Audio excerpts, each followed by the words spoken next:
ಎಲ್ಲರಿಗೂ ನಮಸ್ಕಾರ. ಥಟ್ ಅಂತ ಹೇಳಿ ಕ್ವಿಜ್ ಕಾರ್ಯಕ್ರಮಕ್ಕೆ ತಮಗೆಲ್ಲ ಸ್ವಾಗತ. ಒಂದು ಊರಲ್ಲಿ ಒಬ್ಬ ಹುಡುಗ ಇದ್ದ. ಅವನ ಹೆಸರು ಸಂದೇಶ. ತುಂಬ ಸೋಮಾರಿಯಾಗಿದ್ದ. ಶಾಲೆಯಲ್ಲಿ ಹೇಳಿದ ಒಂದೂ ಕೆಲಸವನ್ನು ಮಾಡ್ತಿರಲಿಲ್ಲ. ಕೊನೆ ಬೆಂಚಲ್ಲಿ ಕೂತ್ಕೊಂಡು ಸ್ನೇಹಿತರಿಗೆ ಕೀಟಲೆ ಮಾಡ್ತಿದ್ದ. ಹೀಗಾಗಿ ಎಲ್ಲ ಶಿಕ್ಷಕರ ಕೋಪಕ್ಕೆ ಗುರಿಯಾಗುತ್ತಿದ್ದ. ಎಲ್ಲರೂ ಅವನನ್ನು ದಡ್ಡ ದಡ್ಡ ದಡ್ಡ ಅಂತ ಕರೀತಾ ಇದ್ದರು. ಮನೆಗೆ ಬಂದ ಮೇಲೆ ಅಭ್ಯಾಸ ಮಾಡದೆ ತಾಯಿಂದಲೂ ಬಯಸ್ಕೋತಾ ಇದ್ದ. ಒಂದಿನ ಅವನಿಗೆ ತುಂಬ ಬೇಜಾರಾಗಿತ್ತು. ಆವತ್ತು ಅವನನ್ನು ಕ್ಲಾಸಿಂದ ಹೊರಗಡೆ ಹಾಕಿದ್ರು. ಕಣ್ಣಲ್ಲಿ ನೀರು ಸುರಿತಾ ಇತ್ತು. ಶಾಲೆಯ ಹೊರಗೆ ಕೂತ್ಕೊಂಡು ಮಣ್ಣಲ್ಲಿ ಒಂದು ಕಟ್ಟಿಗೆಯಿಂದ ಗೀಚ್ತಾ ಕೂತಿದ್ದ. ಅವನಿಗೊಂದು ಪೆನ್ಸಿಲ್ ಸಿಕ್ತು. ಆಗ ಅದು ಹಳದಿ ಬಣ್ಣದ ಪೆನ್ಸಿಲ್ಲು. ಕೈಯಲ್ಲಿ ಎತ್ತುಕೊಂಡು ಆ ಕಡೆ ಈ ಕಡೆ ಹೊರಳಿಸಿ ನೋಡ್ದ. ಇದರಲ್ಲಿ ಏನೋ ವಿಶೇಷ ಇದೆ ಅಂತ ಅವನಿಗನ್ನಿಸ್ತು. ಸುಮ್ಮನೆ ತೆಗೆದು ತನ್ನ ಸಾಕ್ಸಲ್ಲಿ ಇಟ್ಕೊಂಡು ಮನೆಗೆ ಹೋದ. ಮನೆಗೆ ಹೋದ ಕೂಡಲೇ ಅವರಮ್ಮ ಹೇಳಿದ್ಲು, ಹೋಮ್ವರ್ಕ್ ಮಾಡು. ನೋಡ್ತಾನೆ ಪೆನ್ಸಿಲೆಲ್ಲ ಆಗೋಗ್ಬಿಟ್ಟಿದೆ. ಆಗ ಅವನಿಗೆ ಜ್ಞಾಪಕ ಬಂತು, ತನಗೊಂದು ಹಳದಿ ಪೆನ್ಸಿಲ್ ಸಿಕ್ಕಿತ್ತಲ್ವಾ ಅಂತ. ಆ ಪೆನ್ಸಿಲ್ ತಗೊಂಡು ಬರೆಯೋಕೆ ಶುರು ಮಾಡೋ ಅಷ್ಟೊತ್ತಿಗೆ ಒಂದು ಪವಾಡ ಸಂಭವಿಸ್ಬಿಡ್ತು. ಇವನು ಸುಮ್ಮನೆ ಇದ್ದರೂ ಸಹ ಪೆನ್ಸಿಲ್ಲೇ ತನಗೆ ತಾನೇ ಓಡಾಡ್ತಾ ಇಡೀ ಹೋಮ್ವರ್ಕನ್ನು ಮಾಡಿ ಮುಗಿಸ್ಬಿಡೋದೆ. ಆಶ್ಚರ್ಯ ಆಗೋಯ್ತು. ಆದರೆ ಈ ಮ್ಯಾಜಿಕ್ ಪೆನ್ಸಿಲ್ನ ಗುಟ್ಟು ಅವನು ಯಾರಿಗೂ ಹೇಳಲಿಲ್ಲ. ಟೀಚರ್ ಬಂದರು. ಮರುದಿನ ತೋರಿಸ್ದ. ಎಷ್ಟು ಚೆನ್ನಾಗಿ ಮಾಡಿದೀಯ ನೀನು, ದಡ್ಡ ಅಂತ ಅಂದ್ಕೊಂಡಿದ್ದೆ, ಎಲ್ಲ ಉತ್ತರಗಳು ಸರಿಯಾಗಿವೆ ಅಂತ ಹೊಗಳಿದ್ರು. ಅದಾದ ಮೇಲೆ ಮುಂದಿನ ಪೀರಿಯಡ್ಗೆ ಶಾರದಾ ಮೇಡಮ್ ಬಂದರು. ಎಲ್ಲಿ ಸಂದೇಶ, ಗಣಿತದ ಲೆಕ್ಕ ಮಾಡಿದೀಯಾ, ತೋರಿಸು ಅಂದಾಗ ತೋರಿಸ್ತಾನೆ. ಎಲ್ಲ ಲೆಕ್ಕಗಳು ಸರಿಯಾಗಿವೆ. ಆಶ್ಚರ್ಯ ಆಗೋಯ್ತು. ನಂಬಕ್ಕೆ ಆಗ್ತಿಲ್ಲ ಶಾರದಾ ಮೇಡಮ್ ಅವ್ರಿಗೆ. ಅವ್ರು ಹೇಳ್ತಾರೆ, ನೀನೇ ಮಾಡಿದೆಯೋ ಅಥವಾ ನಿಮ್ಮಮ್ಮ ಸಹಾಯ ಮಾಡಿದ್ರ? ಇಲ್ಲ ಮೇಡಮ್, ನಾನೇ ಮಾಡಿದ್ದು ಅಂತ ಮೊಂಡುವಾದ ಮಾಡ್ದ. ಹೌದಾ, ನೋಡೇ ಬಿಡೋಣ ಅಂತ ಹೇಳಿ ಬೋರ್ಡ್ ಮೇಲೆ ಒಂದು ಲೆಕ್ಕ ಬರೆದ್ರು. ಬರೀ ಅಂತ ಹೇಳಿದ್ರು. ಉತ್ತರ ಬರೆಯೋಕೆ ಪ್ರಯತ್ನಿಸೋದಿರಲಿ, ಒಂದು ಅಕ್ಷರವೂ ಬರೆಯೋಕ್ಕಾಗಲಿಲ್ಲ ಅವನಿಂದ. ತಲೆ ತಗ್ಗಿಸಿ ನಿಂತ್ಕೊಂಡ. ಸ್ನೇಹಿತರೆಲ್ಲ ನಕ್ಕರು. ಅವಮಾನ ಆಯಿತು. ಹೊರಗೆ ಬಂದ. ಆ ಮ್ಯಾಜಿಕ್ ಪೆನ್ಸಿಲ್ ಇತ್ತಲ್ಲ, ಹಳದಿ ಬಣ್ಣದ ಪೆನ್ಸಿಲ್, ಎತ್ತಿ ದೂರಕ್ಕೆ ಎಸೆದು ಬಿಟ್ಟ. ಅದನ್ನು ಎಸೆದು ಕೂಡಲೇ ಅವನಿಗೆ ಒಂದು ರೀತಿ ನಿರಾಳ ಅಂತ ಅನ್ನಿಸ್ತು. ಆ ಕ್ಷಣದಲ್ಲಿ ನಿರ್ಧಾರ ಮಾಡ್ದ, ನಾನು ಕಷ್ಟಪಟ್ಟು ಓದ್ತೇನೆ, ಬುದ್ಧಿವಂತ ಆಗ್ತೇನೆ ಅಂತ ಹೇಳಿ ಪ್ರಾಮಾಣಿಕವಾಗಿ ಓದಿ ಸಂದೀಪ ಬುದ್ಧಿವಂತನಾದನಂತೆ. ಮ್ಯಾಜಿಕ್ ಪೆನ್ಸಿಲ್ ಮಕ್ಕಳ ಕಥೆಗಳ ಪುಸ್ತಕ. ಇದನ್ನು ಬರೆದಿದ್ದಾರೆ ಕುಮಾರಿ ನೇಹಾ ರಾಂಪುರ್ ಅವರು. ಕುಮಾರಿ ನೇಹಾ ಲಿಂಗರಾಜ ರಾಮಪುರ್ ಹುಬ್ಬಳ್ಳಿಯ ಭಾವದೀಪ ಶಿಕ್ಷಣ ಸಂಸ್ಥೆಯ ವಿಮಲಾಬಾಯಿ ಮೆಮೋರಿಯಲ್ ಕೇಂದ್ರೀಯ ಶಾಲೆಯಲ್ಲಿ ಪ್ರಸ್ತುತ 4ನೇ ತರಗತಿಯಲ್ಲಿ ಓದ್ತಾ ಇದ್ದಾಳೆ. ಚಿತ್ರ ಬಿಡಿಸೋದು, ಕಥೆಗಳನ್ನು ಓದೋದು, ಕಂಪ್ಯೂಟರಲ್ಲಿ ಪೇಂಟ್ ಮಾಡೋದು, ಕಾರ್ಟೂನ್ ಚಾನಲ್ ನೋಡೋದು, ಮೊಬೈಲಲ್ಲಿ ಪದಗಳನ್ನು ಹುಡುಕಾಟ ಮಾಡೋದು, ಶಟಲ್ ಕಾಕ್ ಆಡೋದು ಇವಳ ಹವ್ಯಾಸ. ಜೊತೆಗೆ ಹೇಗೋ ಕತೆ ಕೇಳುವ ಹವ್ಯಾಸ ಅಜ್ಜಿಯಿಂದ ಆರಂಭವಾಯಿತು. ಅಜ್ಜಿ ಕತೆ ಹೇಳ್ತಾ ಹೋದರೆ ಇವಳ ಕಲ್ಪನೆ ಗೆದರ್ತಾ ನಾನು ಯಾಕೆ ಬರೀಬಾರ್ದು ಅಂತ ಅನ್ನಿಸ್ತು. ಬರೆದಳು, ಅಪ್ಪನಿಗೆ ತೋರಿಸಿದ್ಲು, ಖುಷಿಯಾಯಿತು. ಬೇರೆ ಅಧ್ಯಾಪಕರಿಗೆಲ್ಲರೂ ತೋರಿಸಿ, ಕತೆ ತುಂಬ ಚೆನ್ನಾಗಿದೆ ಬರೀ ಅಂತ ಹೇಳಿದರು. ಹೀಗೆ ಬರೀತಾ 4ನೇ ಕ್ಲಾಸಲ್ಲಿ ಓದ್ತಾ ಇರುವಂಥ ಈ ಪುಟ್ಟ ಮಗು 16 ಕತೆಗಳನ್ನು ಸಂಗ್ರಹ ಮಾಡಿ ಈ ಒಂದು ಪುಟ್ಟ ಪುಸ್ತಕವನ್ನು ಪ್ರಕಟಿಸಿದ್ದಾಳೆ. ಇದಾದ ಮೇಲೆ ಆಕೆ ಮತ್ತಷ್ಟು ಪುಸ್ತಕಗಳನ್ನು ಬರೆಯೋದಕ್ಕೆ ಸಾಧ್ಯವಾಯಿತು. ಕುಮಾರಿ ನೇಹಾ ಹಾಗೂ ಅವರ ಹೆತ್ತವರನ್ನು ಅಭಿನಂದಿಸ್ತಾ ಕಾರ್ಯಕ್ರಮವನ್ನು ಆರಂಭಿಸ್ತಾ ಇದ್ದೇವೆ. ಸ್ಪರ್ಧಿಗಳ ಪರಿಚಯ. ಮೊದಲ ಸ್ಪರ್ಧಿ. ಎಲ್ಲರಿಗೂ ನಮಸ್ಕಾರ. ನನ್ನ ಹೆಸರು ಮಯೂರಿ ಎಸ್ ಕಲಘಟ್ಗಿ ಅಂತ. ನಾನು ಗೊಮ್ಮಟನಗರಿ ವಿಜಯಪುರ ಜಿಲ್ಲೆಯಿಂದ ಬಂದಿದ್ದೇನೆ. ನನ್ನ ಹವ್ಯಾಸ ಒಳ್ಳೆಯ ಸಂಗೀತ ಆಲಿಸುವುದು ಹಾಗೂ ಚಿತ್ರಕಲೆ ಬಿಡಿಸುವುದು ಮತ್ತು ಕವನಗಳನ್ನು ಬರಿತೀನಿ. ಈಗ ಒಂದು ಸಣ್ಣ ಕವನನ್ನು ನಾನು ನಾ ಸೋಮೇಶ್ವರ್ ಸರ್ಗೆ ನಾನು ಅರ್ಪಿಸ್ಬೇಕಂತ ನನ್ನ ಆಸೆ ಇದೆ. ಅಂತೂ ಇಂತೂ ಬಂದೇ ಬಿಟ್ಟಿತು ಕನಸಿನ ದೂರವಾಣಿಯ ಕರೆ, ಏನೆಂದು ಕೇಳುವಿರಿ, ಅದುವೇ ಥಟ್ ಅಂತ ಹೇಳಿ ಕಾರ್ಯಕ್ರಮದ ಕರೆಯೋಲೆ, ಸ್ವಾಗತದ ಕರೆ. ಸಾಮಾನ್ಯ ಜ್ಞಾನ, ಗಣಿತ, ಪ್ರಚಲಿತ ವಿದ್ಯಮಾನಗಳ ಜ್ಞಾನ ಭಂಡಾರ ಥಟ್ಟಂತ ಉತ್ತರಿಸುವುದೇ ಬಹು ಸುಂದರ ಸಮರ. ಪ್ರಾರಂಭದ ಹಾಗೂ ಕೊನೆಯ ವಿಶೇಷ ಮಾಹಿತಿಗಾಗಿ ಕಾಯುವೆವು ಚಾತಕ ಪಕ್ಷಿಯಂತೆ. ನಾ ಸೋಮೇಶ್ವರ್ ಸರ್ಗೆ ನಮ್ಮೆಲ್ಲ ಬಂಧು ಬಳಗದ ಕಡೆಯಿಂದ ಶುಭಾಶಯವಂತೆ. ಕೊನೆಯದಾಗಿ ದೂರದರ್ಶನದ ಚಂದನ ವಾಹಿನಿಗೆ ನನ್ನದು ಒಂದು ಸಲಾಂ. ಧನ್ಯವಾದ. ಕಾರ್ಯಕ್ರಮದ ಬಗ್ಗೆ ಬಹಳ ಒಳ್ಳೆಯ ಮಾತುಗಳನ್ನು ಹೇಳಿದ್ರಿ ಮಯೂರಿ, ಧನ್ಯವಾದಗಳು. ಕಾರ್ಯಕ್ರಮಕ್ಕೆ ಸ್ವಾಗತ. ತಮಗೆ ಮುಂದಿನ ಸ್ಪರ್ಧೆ. ನನ್ನ ಹೆಸರು ಹರ್ಷ ಜಿ ಮೂರ್ತಿ ಅಂತ. ನಾನು ಬೆಂಗಳೂರು ಗ್ರಾಮಾಂತರ ಜಿಲ್ಲೆಯಿಂದ ಬಂದಿದ್ದೇನೆ.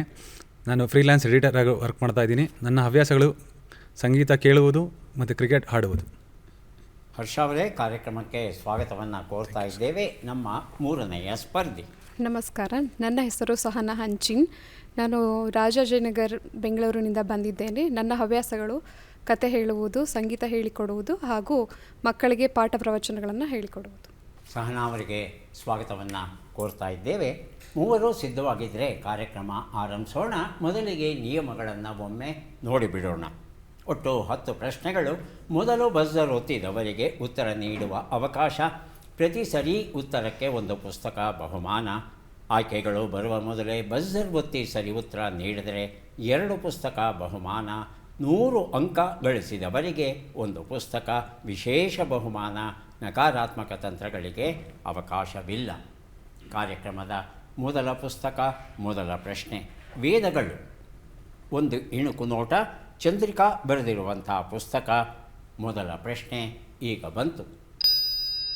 ಬ್ರಿಟಿಷರು ಭಾರತೀಯ ಲೋಹ ಕುಶಲಕರ್ಮಿಗಳ ಸ್ವಾತಂತ್ರ್ಯವನ್ನು ಯಾವ ಕಾನೂನಿನ ಮೂಲಕ ನಿರ್ಬಂಧಿಸಿದರು? ಆಯ್ಕೆಗಳನ್ನು ನೋಡೋಣ. Vernacular press act 1878, Indians arms act 1878, trade goods regulation 1859, artisan control act 1833. ಮೊದಲಿಗೆ ಮಯೂರಿ, ಆನಂತರ ಸಹನಾ. ಮೂರನೇ ಆಯ್ಕೆ trade goods regulation 1859. Sahana. Trade goods regulation 1800. ಅದೇ ಉತ್ತರವಾ? ಹಾಂ ಸರ್. ಅದೇ ಉತ್ತರ. ಉತ್ತರ ಸರಿ ಇದ್ದರೆ ಅವ್ರಿಗೆ ಪುಸ್ತಕ ಸಿಗುತ್ತೆ, ನಿಮಗೆ ಸಿಗಲ್ಲ. ಉತ್ತರವನ್ನು ನೋಡೋಣ. ಸರಿಯಾದ ಉತ್ತರ ಇಂಡಿಯನ್ಸ್ ಆರ್ಮ್ಸ್ ಆ್ಯಕ್ಟ್ 1878 ಆಗಿತ್ತು. 1857ರಲ್ಲಿ ಪ್ರಥಮ ಸ್ವಾತಂತ್ರ್ಯ ಸಂಗ್ರಾಮ ಆಗುತ್ತೆ. ಅದಾದ ನಂತರ ಬ್ರಿಟಿಷರು ಈ ಒಂದು ಇಂಡಿಯನ್ಸ್ ಆರ್ಮ್ಸ್ ಆ್ಯಕ್ಟ್ ಅಂತ ತರ್ತಾರೆ. ಈ ಕಾನೂನಿನ ಅನ್ವಯ ಭಾರತೀಯರು ಯಾವುದೇ ಆಯುಧವನ್ನು ಇಟ್ಟುಕೊಳ್ಳೋ ಹಾಗಿಲ್ಲ. ಒಂದು ಕೊಡಲಿ ಆಗಲಿ, ಒಂದು ಚಾಕು ಆಗಲಿ, ಒಂದು ಕುಡುಗೋಲಾಗಲಿ ಇಟ್ಕೊಳ್ಳೋ ಹಾಗಿಲ್ಲ. ಇಟ್ಕೋಬೇಕಾದರೆ ಬ್ರಿಟಿಷರ ಹತ್ತಿರ ಪರವಾನಗಿ ತಗೋಬೇಕು. ಹಾಗಾಗಿ ಅನಾದಿ ಕಾಲದಿಂದ ಭಾರತೀಯರಿಗೆ ಒಲಿದು ಬಂದಿದ್ದಂಥ ವೂಡ್ ಸ್ಟೀಲ್, ನಾನೋ ತಂತ್ರಜ್ಞಾನದ ನೆರವಿನಿಂದ ಉಕ್ಕನ್ನು ತಯಾರಿಸುವ ತಂತ್ರಜ್ಞಾನ ಏನು ಕರಗತವಾಗಿತ್ತೋ ಅದು ಕ್ರಮೇಣ ಕಳೆದು ಹೋಗೋದಕ್ಕೆ ಶುರುವಾಗುತ್ತೆ. ಬೇರೆಯವರು ಮಾಡಿದ್ದನ್ನು ದುಡ್ಡು ಕೊಟ್ಟು ಕೊಂಡ್ಕೋಬೇಕೇ ಹೊರತು ನಾವಾಗಿ ನಮಗೆ ಬೇಕಾದ ಆಯುಧಗಳನ್ನು ಮಾಡ್ಕೋತೇವೆ ಅಂದರೆ ಅದಕ್ಕೆ ಅನುಮತಿ ಕೊಡ್ತಿರಲಿಲ್ಲ. ಇದು ಒಂದು ಬಹುದೊಡ್ಡ ತಂತ್ರಜ್ಞಾನ ನಮ್ಮ ಕೈಯನ್ನು ಬಿಟ್ಟು ಹೋಗೋದಕ್ಕೆ ಕಾರಣವಾಗುತ್ತೆ. ಮುಂದಿನ ಪುಸ್ತಕ ಭೂಗಳ್ಳರು ಕಬಳಿಸಿದ ಸರ್ಕಾರಿ ಜಮೀನನ್ನು ಉಳಿಸಿದ ಹೋರಾಟ. ಡಾಕ್ಟರ್ HS ದೊರೆಸ್ವಾಮಿ ಇದನ್ನು ಬರೆದಿದ್ದಾರೆ. ನಮ್ಮ ಪ್ರಶ್ನೆ: ಸಂಗಮ ವಂಶದ ಇಮ್ಮಡಿ ದೇವರಾಯನ ನೌಕಾಸೇನೆಯು ಯಾವ ದ್ವೀಪವನ್ನು ವಶಪಡಿಸಿಕೊಂಡಿತು? ಆಯ್ಕೆಗಳನ್ನು ನೋಡೋಣ. ಲಂಕೆ, ಗೋಮಾಂತಕ, ಲಕ್ಷದ್ವೀಪ, ದ್ವಾರಕೆ. ಬಜರತ್ತಿ ಉತ್ತರ ಕೊಡಿ. ಮೊದಲಿಗೆ ಹರ್ಷ, ಆನಂತರ ಸಹನಾ. ದ್ವಾರಕೆ. ದ್ವಾರಕೆ. ಸಹನಾ. ಲಕ್ಷದ್ವೀಪ. ಲಕ್ಷದ್ವೀಪ. ಉತ್ತರವನ್ನು ನೋಡೋಣ. ಲಂಕೆ ಅನ್ನೋದು ಸರಿಯಾದ ಉತ್ತರ ಆಗಿತ್ತು. 2 ಆಧಾರಗಳು ಸಿಗುತ್ತೆ ನಮಗೆ. ಮೊದಲನೆಯದಾಗಿ ಪೋರ್ಚುಗೀಸ್ ಪ್ರಬಂಧಕಾರ ನೂನೀಸ್ ಈತ ಈ ಇಮ್ಮಡಿ ದೇವರಾಯನ ಚಟುವಟಿಕೆಗಳ ಬಗ್ಗೆ ದಾಖಲಿಸಿದ್ದಾನೆ. ಅದಾದ ನಂತರ ಇಮ್ಮಡಿ ದೇವರಾಯನ ಮಹಾದಂಡನಾಯಕ ಲಕ್ಕಣ್ಣ ದಂಡೇಶ ತನ್ನ ಕಾವ್ಯವನ್ನು ಬರಿತಾ ಹೇಗೆ ಈ ಲಂಕೆಯನ್ನು ತಾನು ಗೆದ್ದೆ ಅನ್ನೋದನ್ನು ವಿವರಿಸ್ತಾನೆ ಆತ. ಲಂಕೆ ಸಮಗ್ರವಾಗಿರೋಲ್ಲ, ಹಲವು ದೇಶಗಳು ಲಂಕೆಯ ಒಳಗೆ ಇರುತ್ತೆ. ಈತ ಕುಯಿಲಾನ್, ಪುಲಿಕಟ್, ಪೇಗು, ತನಸ್ಸೇರಿ ಮುಂತಾದ ದೇಶಗಳನ್ನು ಗೆದ್ದು ಅವರಿಂದ ಕಪ್ಪ ಕಾಣಿಕೆ ತಗೊಂಡು ವಾಪಸ್ ಬರ್ತಾನೆ. ಆನಂತರ ವಾಣಿಜ್ಯ, ವ್ಯವಹಾರ ಇತ್ಯಾದಿ ಮುಖ್ಯವಾಗಿ ಕುದುರೆಗಳ ವ್ಯಾಪಾರ ನಡೆಯುತ್ತೆ ಅನ್ನೋ ಮಾಹಿತಿ ನಮಗೆ ದೊರೆಯುತ್ತೆ. ಐತಾಳರ ಕಥೆಗಳು ಎನ್ನುವ ಪುಸ್ತಕ ಯಡಗುಡ್ಡೆ ಚಂದ್ರಶೇಖರ ಐತಾಳ್ ಇದನ್ನು ಬರೆದಿದ್ದಾರೆ. ನಮ್ಮ ಪ್ರಶ್ನೆ: ಮಧುಮೇಹ, ಹೃದ್ರೋಗ, ಕ್ಯಾನ್ಸರ್ ಮುಂತಾದ ರೋಗಗಳ ನಿಯಂತ್ರಣದಲ್ಲಿ ಯಾವ ಧಾತು ಎಲಿಮೆಂಟ್ ಭರವಸೆಯನ್ನು ತೋರುತ್ತಿದೆ? ಆಯ್ಕೆಗಳನ್ನು ನೋಡೋಣ. Tantalum, polonium, rubidium, vanadium. ಗೊತ್ತಿಲ್ಲ ಅಂದರೆ ಊಹೆ ಮಾಡಬಹುದು. ಹೇಳಿ ಮಯೂರಿ. ಪೊಲೋನಿಯಂ ಆಯ್ಕೆ 2. ಹರ್ಷ. ಆಪ್ಷನ್ 4. ಆಪ್ಷನ್ 4 ಅಂತಿದ್ದಾರೆ. ವೆನಡಿಯಂ ಉತ್ತರವನ್ನು ನೋಡೋಣ. ವೆನಡಿಯಂ ಉತ್ತರ ಸರಿಯಾಗಿದೆ. ಐತಾಳರ ಕಥೆಗಳು ಎನ್ನುವ ಈ ಪುಸ್ತಕವನ್ನು ಕೊಟ್ಟಿದ್ದೇನೆ. ಈ ವೆನಡಿಯಂ ಅನ್ನೋದು ರೆಡಾಕ್ಸ್ ಫ್ಲೋ ಬ್ಯಾಟರಿಯಲ್ಲಿ ವಿಶೇಷವಾಗಿ ಬಳಕೆಗೆ ಆಗ್ತಾ ಇದೆ. ಈ ವೆನಡಿಯಂ ನಮ್ಮ ದೇಹದ ಒಳಗೆ ಹೋಯಿತು ಅಂತ ಭಾವಿಸೋಣ. ಇನ್ಸುಲಿನ್ ಹೇಗೆ ಕೆಲಸ ಮಾಡುತ್ತೆ ಹಾಗೆಯೇ ವರ್ತಿಸುತ್ತಂತೆ ಈ ವೆನಡಿಯಂ. ದೇಹದಲ್ಲಿ ಇರುವಂಥ ಹೆಚ್ಚುವರಿ ಕೊಲೆಸ್ಟ್ರಾಲ್ ಏನಿದೆ ಅದನ್ನು ಕಡಿಮೆ ಮಾಡುತ್ತಂತೆ. ಹಾಗೆಯೇ ಕ್ಯಾನ್ಸರ್ ಕೋಶಗಳನ್ನು ಗುರುತಿಸಿ ನಾಶ ಮಾಡುತ್ತಂತೆ. ಎಲ್ಲಾದರೂ ಸೋಂಕ, ಬ್ಯಾಕ್ಟೀರಿಯಾನೋ ವೈರಸ್ಸೋ ಬೆಳೀತಾ ಇದೆ ಅಂದರೆ ಅದನ್ನು ಹೋಗಿ ನಿಗ್ರಹಿಸುತ್ತಂತೆ. ಎಷ್ಟು ಒಳ್ಳೆಯ ಔಷಧಿ, ಮಾರುಕಟ್ಟೆಗೆ ಯಾವಾಗ ಬಂತು ಹೇಳಿ ಈಗಲೇ ಕೊಂಡ್ಕೋತೇವೆ ಅಂತ ಅನ್ನಬಹುದು. ಆದರೆ ಈ ಒಂದು ಧಾತುವಿಗೆ ಅಪಾರ ಪಾರ್ಶ್ವ ಪರಿಣಾಮಗಳು ಇರೋ ಕಾರಣ ಆ ಪಾರ್ಶ್ವ ಪರಿಣಾಮಗಳನ್ನು ನಿಯಂತ್ರಿಸುವತ್ತ ಈಗ ಗಮನ ಹರಿಸ್ತಾ ಇದ್ದಾರೆ. ಮುಂದೆ ಇಂತಹ ಒಂದು ಅದ್ಭುತ ಔಷಧ ನಮಗೆ ದೊರೆಯಬಹುದು. ಪ್ರೇಮಿ ಎಂ ರಾವ್ ಜಿ ಪಾಂಡುರಂಗರಾವ್ ಅವರು ಬರೆದ ನೀವು ಕಂಡರಿಯದ ಕುದ್ಮುಲ್ ರಂಗರಾವ್ ಎನ್ನುವ ಇಂಗ್ಲೀಷ್ ಕೃತಿ, ಕನ್ನಡಕ್ಕೆ BA ವಿವೇಕ್ ರೈ ಅವರು. ಪ್ರಶ್ನೆ: ತಮಿಳು ಭಾಷೆಗೆ ಅಗಸ್ತ್ಯ ಮಹರ್ಷಿಗಳು, ತೆಲುಗು ಭಾಷೆಗೆ ಕಣ್ವ ಮಹರ್ಷಿಗಳು ಇರುವ ಹಾಗೆ ಕನ್ನಡ ಭಾಷೆಗೆ ಯಾವ ಮಹರ್ಷಿಗಳು ಇದ್ದಾರೆ? ಆಯ್ಕೆಗಳನ್ನು ನೋಡೋಣ. ವಿದ್ಯಾರಣ್ಯರು, ಕವೇರ ಮಹರ್ಷಿಗಳು, ಮಾತಂಗ ಮಹರ್ಷಿಗಳು, ಯಾರೂ ಇಲ್ಲ. ಮೊದಲಿಗೆ ಸಹನಾ, ಆನಂತರ ಮಯೂರಿ. ಮಾತಂಗ ಮಹರ್ಷಿಗಳು. ಮಾತಂಗ ಆಯ್ಕೆ 3. ಮಯೂರಿ. ಕುಬೇರ ಮಹರ್ಷಿ ಆಯ್ಕೆ 2. ಕವೇರ ಮಹರ್ಷಿ. ಕಾವೇರಿ ನದಿ ಇದೆಯಲ್ಲ ಅವರ ತಂದೆ ಕವೇರ ಮಹರ್ಷಿ ಅಂತಿದ್ದಾರೆ. ಉತ್ತರವನ್ನು ನೋಡೋಣ. ಸರಿಯಾದ ಉತ್ತರ ಅಂದರೆ ಯಾರೂ ಇಲ್ಲ. ತಮಿಳರ ನಂಬಿಕೆಯ ಪ್ರಕಾರ ತಮಿಳು ಭಾಷೆಯ ವ್ಯಾಕರಣವನ್ನು ಮೊದಲ ಬಾರಿಗೆ ರೂಪಿಸಿ ಅದನ್ನು ಕೊಟ್ಟವರು ಅಗಸ್ತ್ಯ ಮಹರ್ಷಿಗಳು. ಹಾಗೆ ತೆಲುಗು ಭಾಷೆಯ ಸರ್ವತೋಮುಖ ಪ್ರಗತಿಗೆ ಕಾರಣರಾದವರು ಕಣ್ವ ಮಹರ್ಷಿಗಳು. ಮಲಯಾಳಂ ಭಾಷೆಗೂ ಆ ರೀತಿ ಯಾರೂ ಇಲ್ಲ. ಆದರೂ ಸಹ ತಿರುಂಚತ್ತು ರಾಮಾನುಜನ್ ಎಳಚುತ್ತಾನ್ ಅಂತಕ್ಕಂಥ 16ನೇ ಶತಮಾನದ ಓರ್ವ ವಿದ್ವಾಂಸರಿದ್ದರಂತೆ. ಇವರು ಈ ಆಧುನಿಕ ಮಲಯಾಳಂ ಭಾಷೆ ರೂಪುಗೊಳ್ಳೋಕ್ಕೆ ತುಂಬ ನೆರವಾದರು ಅಂತ ದಾಖಲೆ ದೊರೆಯುತ್ತೆ. ಆದರೆ ಹೀಗೆ ಕಣ್ವರ ಸ್ಥಾನ ಅಥವಾ ಅಗಸ್ತ್ಯರ ಸ್ಥಾನ ಅವರಿಗೆ ದೊರೆತಿಲ್ಲ. ಕನ್ನಡದಲ್ಲಿ ಮಾತ್ರ ಯಾರೂ ಆ ರೀತಿಯಾದ ಕನ್ನಡ ಭಾಷಾ ಪಿತಾಮಹ ಇಲ್ಲ. ಕರ್ನಾಟಕ ಸಂಗೀತ ಪಿತಾಮಹ ಸಿಗಬಹುದು, ಕರ್ನಾಟಕ ಕಾದಂಬರಿಗಳು ಸಿಗಬಹುದು, ಹೀಗೆ ಬೇರೆ ಬೇರೆ ರೀತಿಯಲ್ಲಿ ಪಿತಾಮಹರು ಸಾರ್ವಭೌಮರು ಸಿಗಬಹುದು. ಆದರೆ ಇಡೀ ಕನ್ನಡ ಭಾಷೆಯ ಅಸ್ತಿತ್ವಕ್ಕೆ ಕಾರಣರಾದಂಥ ಒಬ್ಬ ವ್ಯಕ್ತಿ ಮಹರ್ಷಿ ಯಾರೂ ಇಲ್ಲ. ಇದು ನಮ್ಮ ಕನ್ನಡದ ವೈಶಿಷ್ಟ್ಯ. ಜೀರಂಗಿ ಎಳೆಯ ಮನಗಳ ಕವನ ಲಹರಿ, ಬಸವರಾಜ ಬಂಡೀವಾಡ ಬರೆದಿರುವಂಥದ್ದು. ಪ್ರಶ್ನೆ: ಬಿಟ್ಟಕ್ಷರಗಳನ್ನು ತುಂಬಿ. ಶ ಮ ದ ವೃ ನಿ.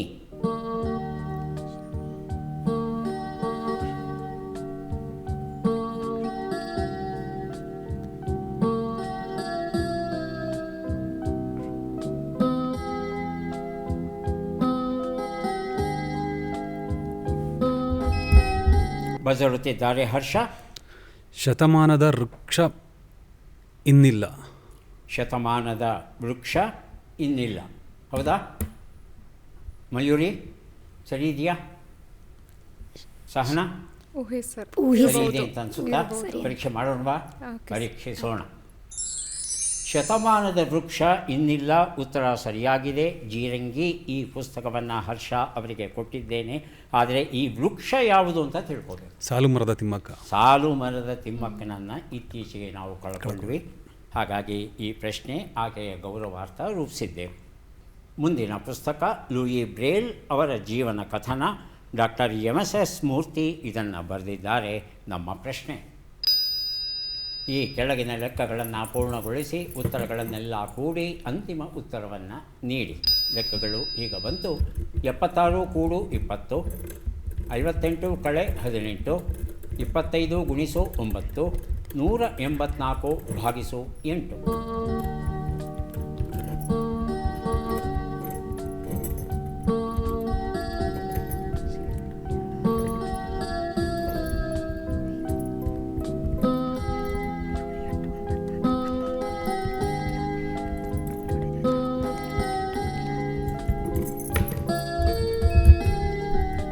ಮೊದಲಿಗೆ ಮಯೂರಿ.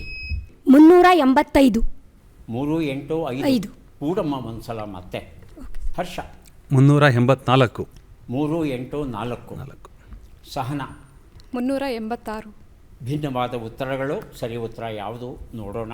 ಒಂದು ಉತ್ತರ 96, 40, 225, 23 ಎಲ್ಲವನ್ನು ಕೂಡಿದ್ರೆ 3, 8, 4 ಬಂದಿದೆ.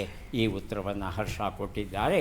ಲೂಯಿ ಬ್ರೇಲ್ ಅಂತಕ್ಕಂಥ ಈ ಒಂದು ಪುಸ್ತಕವನ್ನು ಹರ್ಷ ಅವರಿಗೆ ಕೊಟ್ಟಿದ್ದೇವೆ. ಈಗ ಕೊಡಲಿದ್ದೇವೆ ಬಾಳ ಬೆಳಕು ಎನ್ನುವ ಒಂದು ಆತ್ಮಕಥೆಯ ಪುಸ್ತಕ. ಡಾಕ್ಟರ್ ಶೈಲಜಾ BK ಇದನ್ನು ಬರೆದಿದ್ದಾರೆ. ಪ್ರಶ್ನೆ: ಈ ಪದ್ಮ ಪುರಸ್ಕೃತರನ್ನು ಗುರುತಿಸಿ. ಚಿತ್ರವನ್ನು ನೋಡೋಣ.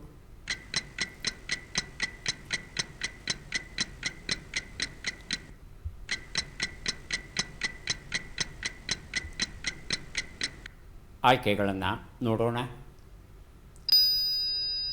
ರತನ್ ಕುಮಾರ್ ಪರಿಮೂ, ಸಿನಿ ವಿಶ್ವನಾಥನ್, ಸಜ್ಜನ್ ಭಜಂಕ, ಸೇತುರಾಮ್ ಪಂಚನಾಥನ್. ಹೇಳಿ ಹರ್ಷ. ಆಪ್ಷನ್ 2 ಸಿನಿ ವಿಶ್ವನಾಥನ್. ಸಿನಿ ವಿಶ್ವನಾಥನ್. ಸಹನ? ಸೇತುರಾಮ್ ಪಂಚನಾಥನ್. ಸೇತುರಾಮ್ ಪಂಚನಾಥನ್ ಅಂತಿದ್ದಾರೆ. ಉತ್ತರವನ್ನು ನೋಡೋಣ. ಸೇತುರಾಮ್ ಪಂಚನಾಥನ್ ಉತ್ತರ ಸರಿಯಾಗಿದೆ. ಬಾಳ ಬೆಳಕು ಎನ್ನುವ ಈ ಒಂದು ಪುಸ್ತಕವನ್ನು ಸಹನಾ ಅವರಿಗೆ ಕೊಟ್ಟಿದ್ದೇವೆ. ಸೇತುರಾಮನ್ ಪಂಚನಾಥನ್ ಅವರು ಪದ್ಮಶ್ರೀ ಗೌರವಕ್ಕೆ ಪಾತ್ರರಾಗಿದ್ದಾರೆ. ತಮಿಳುನಾಡಿಗೆ ಮೂಲತಃ ಸೇರಿದವರು. ವಿಜ್ಞಾನ ಕ್ಷೇತ್ರದ ಅನುಪಮ ಸೇವೆಗಾಗಿ ಇವರಿಗೆ ಈ ಗೌರವ ದೊರೆತಿದೆ. ಕಂಪ್ಯೂಟರ್ ಕ್ಷೇತ್ರದಲ್ಲಿ, ಅದರಲ್ಲೂ ಅದರ ಸಾಫ್ಟ್ವೇರ್ ಮುಖ ಏನಿದೆ, ಆ ಒಂದು ಕ್ಷೇತ್ರದಲ್ಲಿ ಅದ್ಭುತವಾದ ಕೆಲಸವನ್ನು ಮಾಡಿದ್ದಕ್ಕೆ ಬರಾಕ್ ಒಬಾಮಾ ಅವರೇ ಇವರನ್ನು ಕರೆದು ಗೌರವಿಸಿ ಅನೇಕ ಗೌರವಯುತವಾದ ಸ್ಥಾನಗಳನ್ನು ನೀಡ್ತಾರೆ. ಹಾಗಾಗಿ ಅವರಿಗೆ ಪದ್ಮಶ್ರೀ ಗೌರವವನ್ನು ನೀಡಿದೆ ನಮ್ಮ ಸರ್ಕಾರ. ಮುಂದಿನ ಪುಸ್ತಕ ಮತ್ತು ಪ್ರಶ್ನೆ: ಸಂಗೀತಗಾರರು, ಹಾಸ್ಯ ಪ್ರಸಂಗಗಳು. ಶಶಿಧರ್ ಬರೆದಿರುವಂಥದ್ದು ನಮ್ಮ ಪ್ರಶ್ನೆ. ಈ ಅಕ್ಷರಗಳನ್ನು ಸರಿಯಾಗಿ ಜೋಡಿಸಿ. ಅಕ್ಷರಗಳು: ಕೆ, ಸಿ, ಮಾ, ಮ, ತು, ನೆ, ತು, ಡಿ. ಆಗಲೇ ಬಜರುತ್ತಿದ್ದಾರೆ ಮಯೂರಿ ಮತ್ತು ಹರ್ಷ. ಮೊದಲಿಗೆ ಮಯೂರಿ. ಮಾತು ಮನೆ ಕೆಡಿಸಿತು. ಮಾತು ಮನೆ ಕೆಡಿಸಿತು ಅಂತ ಹೇಳ್ತಾ ಇದ್ದಾರೆ. ಹರ್ಷ ಹೌದಾ? ಹೌದು ಸರ್. ಹೌದು ಅಂತಿದ್ದಾರೆ. ಸಹನ? ಹೌದು ಸರ್. ಉತ್ತರವನ್ನು ನೋಡೋಣ. ಮಾತು ಮನೆ ಕೆಡಿಸಿತು ಉತ್ತರ ಸರಿಯಾಗಿದೆ. ಸಂಗೀತಗಾರರು, ಹಾಸ್ಯ ಪ್ರಸಂಗಗಳು ಈ ಪುಸ್ತಕವನ್ನು ಮಯೂರಿ ಅವರಿಗೆ ಕೊಟ್ಟಿದ್ದೇನೆ. ಈಗ 3 ಪುಸ್ತಕವನ್ನು ಕೊಡುವಂಥ ಕ್ಷಣ. ಪದಬಂಧ ಬಂದಿದೆ. ಸುಳುಹುಗಳನ್ನು ನೋಡೋಣ. ಸುಳುಹುಗಳು: ಪ್ರಶ್ನೆ ಕೇಳಿ ಉತ್ತರವನ್ನು ಪಡೆಯುವಿಕೆ. ಇದನ್ನು ಓರಲ್ ಎಕ್ಸಾಮ್ ಅಥವಾ ಮೌಖಿಕ ಪರೀಕ್ಷೆ ಅಂತಲೂ ಕರೀತಾರೆ. ಸಂಡೆ ಮಾಡುವ ವ್ಯಂಜನ. ದಿನಾಂಕ.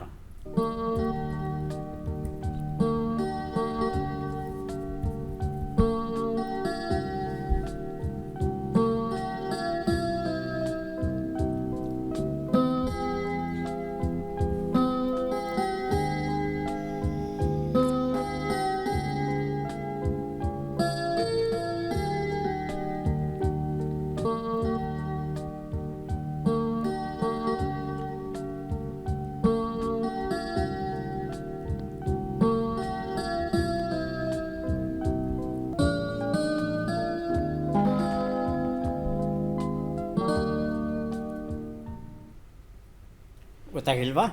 ಮೊದಲನೇ ಶಬ್ದವನ್ನು ನಾನು ಕೊಡ್ತೇನೆ, ಎರಡನೇ ಶಬ್ದ ಮೂರನೇ ಶಬ್ದಕ್ಕೆ ತಾವು ಪ್ರಯತ್ನ ಪಡಬಹುದು. ಒಂದು ಉತ್ತರ.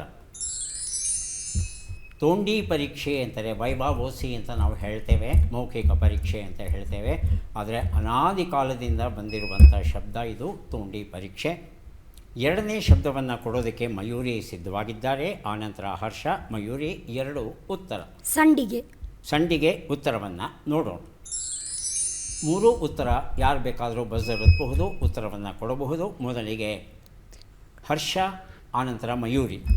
ತಾರೀಕು. ತಾರೀಕು ಅಂತಲ ತಾರೀಕು. ಉತ್ತರವನ್ನು ನೋಡೋಣ. ತಾರೀಕು ಉತ್ತರ ಸರಿಯಾಗಿದೆ. B.A. ಸನದಿ ಅವರ ಆಯ್ದ ಚುಟುಕಗಳು ಈ ಪುಸ್ತಕವನ್ನು ಮಯೂರಿ ಅವರಿಗೆ, ಜೇನ ಹನಿ ಎನ್ನುವ ಒಂದು ಪುಸ್ತಕವನ್ನು ಹರ್ಷ ಅವರಿಗೆ ಕೊಟ್ಟಿದ್ದೇವೆ.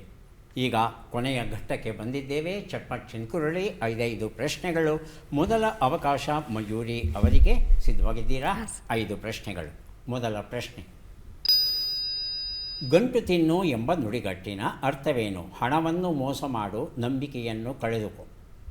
ಹಣವನ್ನು ಮೋಸ ಮಾಡು. ಮುಂದಿನ ಪ್ರಶ್ನೆ, ಹೇಡಿ ಅಂಜುಬುರುಕ ಎಂಬ ಅರ್ಥವನ್ನು ಕೊಡುವ ಶಬ್ದ ಯಾವುದು? ಹಂದೆ, ನಿಂದೆ. ನಿಂದೆ. ಮುಂದಿನ ಪ್ರಶ್ನೆ, ಅತಿವೃಷ್ಟಿ ಎಂಬ ಪದದ ವಿರುದ್ಧ ಪದ ಯಾವುದು? ಮುಂದಿನ ಪ್ರಶ್ನೆ, ಈ ಗಾದೆಯನ್ನು ಪೂರ್ಣಗೊಳಿಸಿ. ತಾಗದೆ ಬಿಸಿಯಾಗದೆ. ದೋಸೆ ಏಳಲಾರದು. ದೋಸೆ ಏಳಲ್ಲ. ನಿಜ ನಿಜ. ಮುಂದಿನ ಪ್ರಶ್ನೆಯನ್ನು ನೋಡೋಣ. ಈ ಒಗಟನ್ನು ಬಿಡಿಸಿ. ಒಲೆಗೆ ಹಾಕಿದರೆ ಖುಷಿ ಪಡ್ತೀಯ, ನೀರಿಗೆ ಹಾಕಿದ್ರೆ ಸಾಯ್ತೀಯ.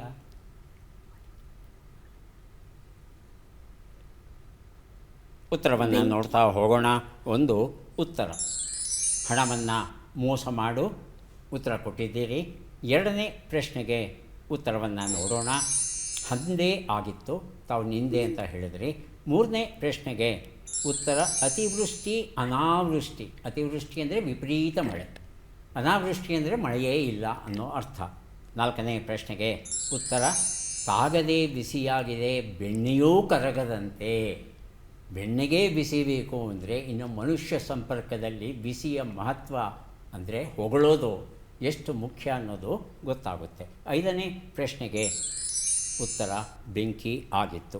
ಒಂದು ಪ್ರಶ್ನೆಗೆ ಮಾತ್ರ ಸರಿ ಉತ್ತರ ಕೊಟ್ಟಿದ್ದೀರಿ. ಒಂದು ಪುಸ್ತಕವನ್ನು ತಮಗೆ ಕೊಟ್ಟಿದ್ದೇವೆ. ಹರ್ಷ, ಸಿದ್ಧವಾಗಿದ್ದೀರಾ? ಹಾಂ ಸರ್. ಮೊದಲ ಪ್ರಶ್ನೆ, ತಲೆಯಿಲ್ಲ ಎಂಬ ನುಡಿಗಟ್ಟಿನ ಅರ್ಥವೇನು? ಮನಸ್ಸಿಲ್ಲ, ಬುದ್ಧಿ ಇಲ್ಲ. ಬುದ್ಧಿ ಇಲ್ಲ. ಮುಂದಿನ ಪ್ರಶ್ನೆ, ಮಂಗ, ಕೋತಿ, ವಾನರ ಎಂಬ ಅರ್ಥವನ್ನು ಕೊಡುವ ಶಬ್ದ ಯಾವುದು? ಕರ್ಕಟ, ಮರ್ಕಟ. ಮರ್ಕಟ. ಮುಂದಿನ ಪ್ರಶ್ನೆ, ಅತ್ಯಾಕರ್ಷಕ ಎಂಬ ಪದದ ವಿರುದ್ಧ ಪದ ಯಾವುದು? ಆಕರ್ಷಕ. ಆಕರ್ಷಕ ಅಂತಲ್ಲ. ಮುಂದಿನ ಪ್ರಶ್ನೆ, ಈ ಗಾದೆಯನ್ನು ಪೂರ್ಣಗೊಳಿಸಿ. ಒಂದೊಂದು ಹನಿ ಬಿದ್ದು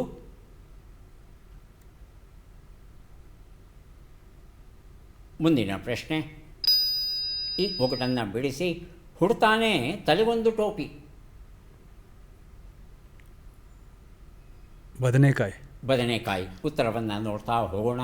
ಒಂದು ಉತ್ತರ, ತಲೆಯಿಲ್ಲ, ಬುದ್ಧಿ ಇಲ್ಲ, ಸರಿಯಾಗಿದೆ. ಎರಡನೇ ಪ್ರಶ್ನೆಗೆ ಉತ್ತರ ಮರ್ಕಟ, ಸರಿಯಾಗಿದೆ. ಮೂರನೇ ಪ್ರಶ್ನೆಗೆ ಉತ್ತರ ಅತ್ಯಾಕರ್ಷಕ, ನೀರಸ ಅಥವಾ ಅನಾಕರ್ಷಕ, ಅದು ಬರಬೇಕಾಗಿತ್ತು. ನಾಲ್ಕನೇ ಪ್ರಶ್ನೆಗೆ ಉತ್ತರ ಒಂದೊಂದು ಹನಿ ಬಿದ್ದು ನಿಂತಲ್ಲೇ ಮಡುವಾಯಿತು. ಐದನೇ ಪ್ರಶ್ನೆಗೆ ಉತ್ತರ ಬದನೆಕಾಯಿ, ಸರಿಯಾಗಿದೆ. ಮೂರು ಪ್ರಶ್ನೆಗಳಿಗೆ ಸರಿ ಉತ್ತರ ಕೊಟ್ಟಿದ್ದೀರಿ. 3 ಪುಸ್ತಕಗಳನ್ನು ತಮಗೆ ಕೊಡ್ತಾ ಇದ್ದೇವೆ. ಈಗ ಅವಕಾಶ ಸಹನಾ ಅವರಿಗೆ ಬರ್ತಾ ಇದೆ. ಸಹನಾ ಅವರು ಸಿದ್ಧವಾಗಿದ್ದರೆ ಪ್ರಶ್ನೆಗಳನ್ನು ಆರಂಭಿಸ್ತೇವೆ. ಮೊದಲ ಪ್ರಶ್ನೆ, ತೊಡೆ ತಟ್ಟಿ ನಿಲ್ಲು ಎಂಬ ನುಡಿಗಟ್ಟಿನ ಅರ್ಥವೇನು? ಜಗಳಕ್ಕೆ ನಿಲ್ಲು, ದೇಹ ದಾರ್ಢ್ಯವನ್ನು ತೋರು. ಜಗಳಕ್ಕೆ ನಿಲ್ಲು. ಮುಂದಿನ ಪ್ರಶ್ನೆ, ಮೋಸಗಾರ, ವಂಚಕ ಎಂಬ ಅರ್ಥವನ್ನು ಕೊಡುವ ಶಬ್ದ ಯಾವುದು? ಲಂಬಕ, ಡಂಬಕ. ಡಂಬಕ. ಮುಂದಿನ ಪ್ರಶ್ನೆ, ಅಪೇಕ್ಷೆ ಎಂಬ ಪದದ ವಿರುದ್ಧ ಪದ ಯಾವುದು? ಅನಾಪೇಕ್ಷೆ. ಅನಪೇಕ್ಷೆ. ಮುಂದಿನ ಪ್ರಶ್ನೆ, ಈ ಗಾದೆಯನ್ನು ಪೂರ್ಣಗೊಳಿಸಿ. ತಾಯಿಯನ್ನೇ ತಿಂದೋಳು ಎಂಥ ಮಗಳು ನೋಡಿ. ಮುಂದಿನ ಪ್ರಶ್ನೆ, ಟಿಪ್ಪು ಸುಲ್ತಾನನ ಸಮಾಧಿ ಎಲ್ಲಿದೆ? ಗುಂಬಸ್, ದರ್ಯಾ ದೌಲತ್ ಭಾಗ್. ಗುಂಬಸ್. ಗುಂಬಸ್. ಉತ್ತರವನ್ನು ನೋಡ್ತಾ ಹೋಗೋಣ. ಒಂದು ಉತ್ತರ, ತೊಡೆ ತಟ್ಟಿ ನಿಲ್ಲು, ಜಗಳಕ್ಕೆ ನಿಲ್ಲು, ಉತ್ತರ ಸರಿಯಾಗಿದೆ. ಎರಡನೇ ಪ್ರಶ್ನೆಗೆ ಉತ್ತರ ಡಂಬಕ ಸರಿಯಾಗಿದೆ.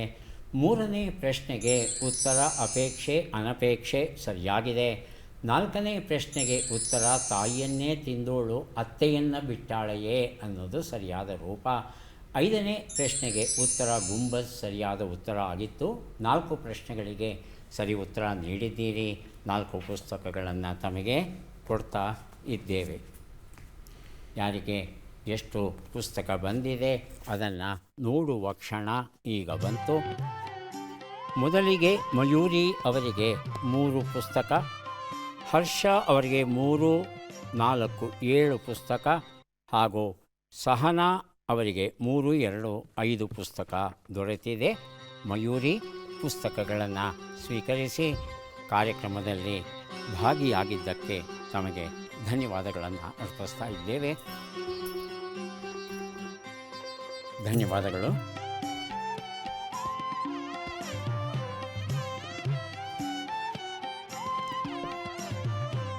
ದಯವಿಟ್ಟು ಪುಸ್ತಕಗಳನ್ನು ಸ್ವೀಕರಿಸಿ. ಅಭಿನಂದನೆಗಳು. ಸಹನಾ ಅವರಿಗೆ ದೊರೀತಾ ಇದೆ 5 ಪುಸ್ತಕ ಸ್ವೀಕರಿಸಿ. ಅಭಿನಂದನೆಗಳು.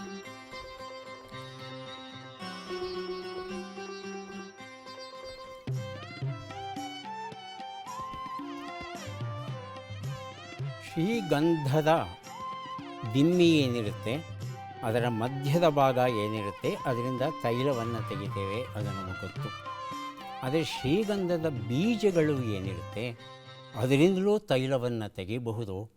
ಆದರೆ ಆ ತೈಲಕ್ಕೆ ಅಂತಹ ಸುಗಂಧ ಏನೂ ಇರೋದಿಲ್ಲ. ಆದರೆ ಚರ್ಮ ಕಾಯಿಲೆಗಳ ಚಿಕಿತ್ಸೆಯಲ್ಲಿ ಬಹಳ ಉಪಯುಕ್ತವಾಗಿದೆ ಶ್ರೀಗಂಧ ಬೀಜದ ತೈಲ. ಮತ್ತೆ ಭೇಟಿಯಾಗೋಣ. ನಮಸ್ಕಾರ.